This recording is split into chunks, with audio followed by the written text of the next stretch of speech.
Assalamualaikum, Attorney Abbas muli. Welcome sa Law and Crime Daily. Dito sinisimplihan natin ang usaping batas at kriminolohiya. Tara, simulan na natin. Differentiate mala inse to mala prohibita. Sa crimes mala inse, they are crimes by their very nature. Ibig sabihin, mali talaga itong mga krimen na ito sa kanilang nature pa lang.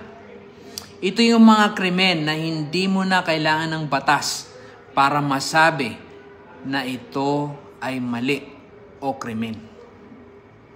Sa crimes mala prohibita, hindi talaga sila masama. Nagiging masama lang kasi may batas na nagpaparusa dito. Example, violation ng traffic laws.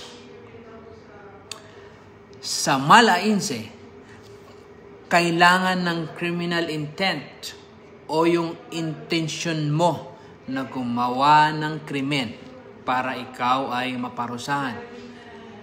Kaya naman, may defenses na tinatawag. Merong self-defense, avoidance of greater evil sa crimes mala inse.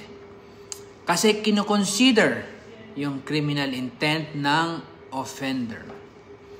Sa self-defense, wala ka naman talagang intensyon na saktan o patayin ng iba.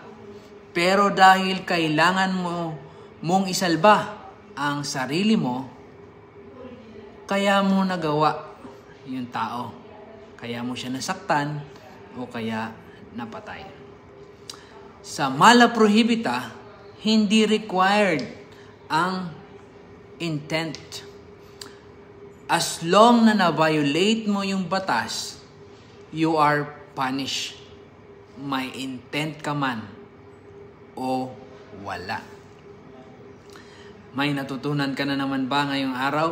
I-like, i-follow, at i-comment ang susunod mong tanong.